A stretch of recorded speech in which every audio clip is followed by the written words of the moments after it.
Hi everybody, this is Haze here, and today I'm going to share with you my tonal underpainting. So let's get started.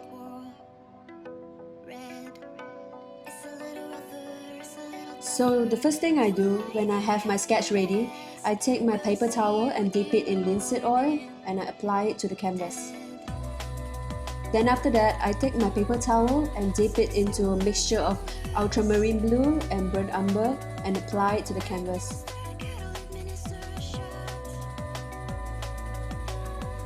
I usually tone my canvas to be like the general tone of the visual.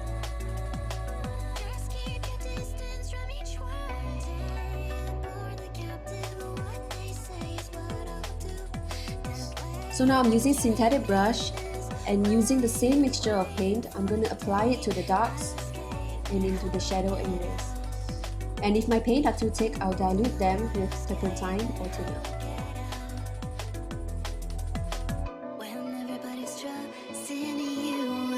Can't do anything about it, but trust in you.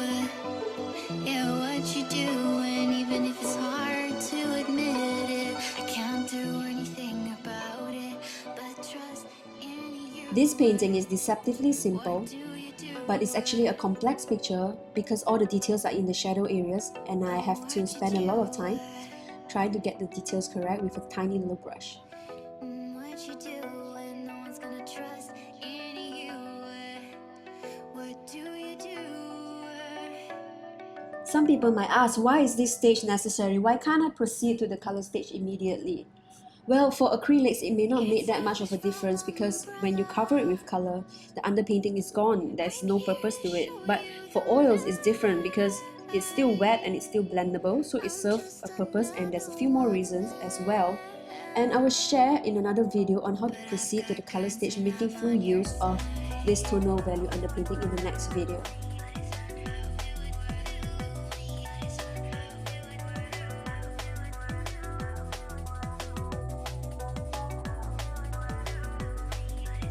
So after laying down the darks, I realized that I could not proceed unless I create some highlights. So to do this, I use my paper towel or my cotton bud and I dip it into turpentine and I remove the paint from the canvas in order for the highlights to show.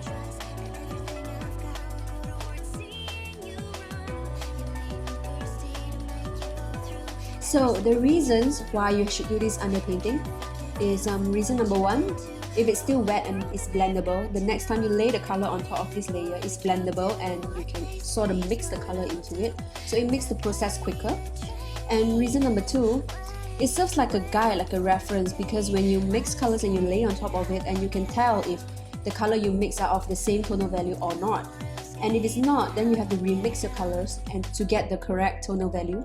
But if you're correct, then you're on the right track. Every time I turn my head and I see you in the back row, red. It's also very important to remove the paint completely for the highlights areas so that when you lay your color down, it doesn't muddy the color that's going to be on top afterwards. One last reason for doing this tonal underpainting is that it gives you sort of like a temperature guide. So because this is kind of warm, it's a warm tonal underpainting, and you can easily judge the color of the shadow if it should be warmer or colder, and you can mix accordingly. But you first have to have this base in order to be able to judge it easier and make proper decisions when you paint the color. Deep inside, I know that it's over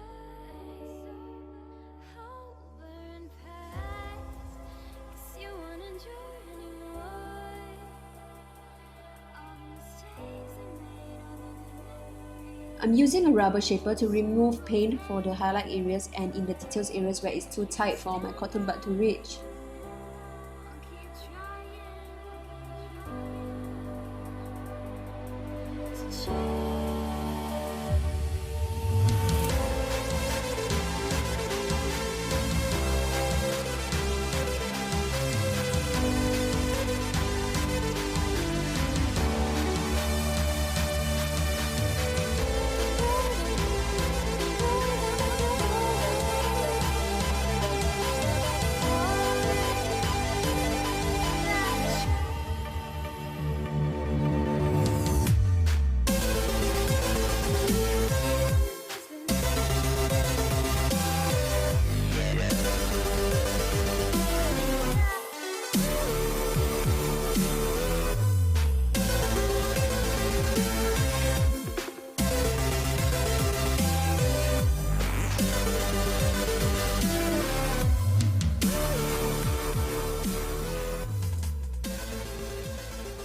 So how detailed do you think that this tonal underpainting should be? Well, actually it should be as detailed as your final result. If you're looking for a very realistic approach, then you have to be realistic even in this stage, so that it can give you a good base to start on when you have the colors on. But if you're looking for a more looser approach, like a la prima painting with brush strokes showing, then you have to apply the same foundation here in this underpainting already. Basically, in this stage, you're trying to figure out two things, right? The first thing is the tonal value, and the second thing is brush strokes. So you have to have your brush work correct, and this will help in the next stage, because in the next stage you can just mirror back the exact brush stroke that you just used, or to change it if you feel that it's not working, but you already have a base going on, so it's easier to change then.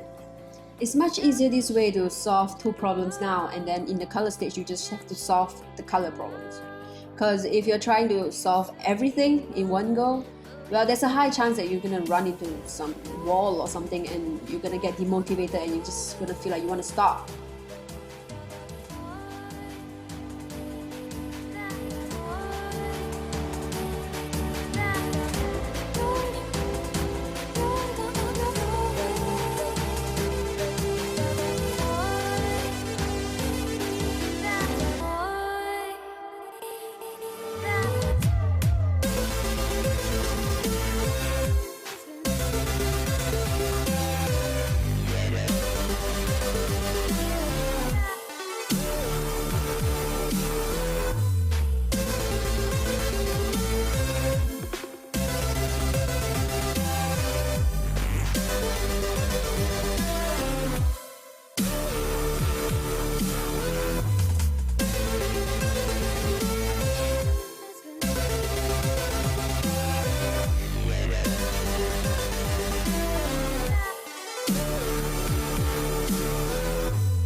You want, I'm not afraid, I'm not afraid. Tell me what you need, I'll find a way, I'll find a way. And if I ask time to stand still, could I come a little closer? And if I asked you to love me, what if I asked you to love me? Could I see?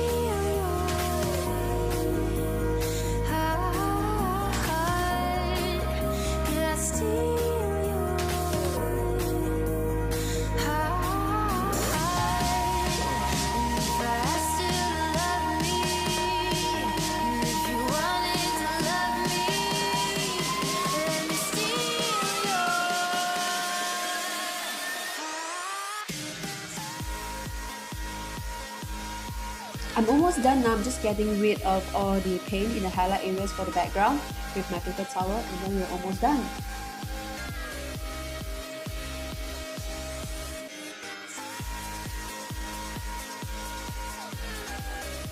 So one last thing, how do you know that the underpainting is done? When do you know when to stop? So the best way to know it is if you can tell that the forms are showing and it's realistic enough for whatever that you're trying to achieve. So for me right now, the sphere is not defined enough, it's not round enough, so I'm just going to take this chance to fix it, because if I don't, in the color stage I'm going to mess it up again.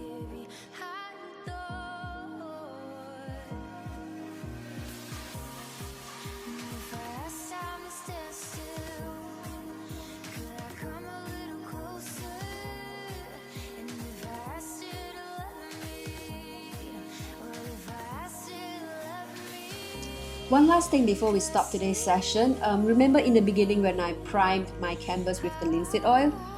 The reason for that is that the canvas will receive paint easier when you have the linseed oil base on. And if you proceed from the tonal value underpainting to the color stage immediately in one session, then you won't have a problem because the paint are still wet, the canvas is still primed and everything. But if you have to leave it and come back 2 or 3 days later, you have to prime the canvas with linseed oil again, or else you'll find that your colors are just going on too dry and it just drags across the surface. So it depends on what you want actually.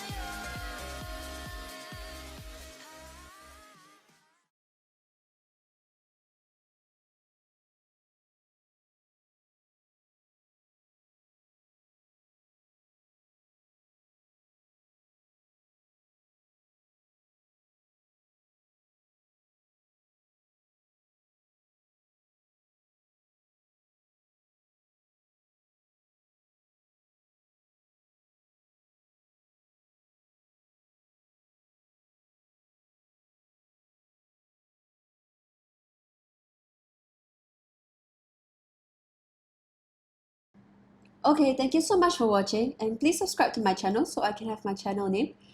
I need at least 100 subscribers to have a channel name. So thank you so much for watching, and I'll catch you later. Bye bye.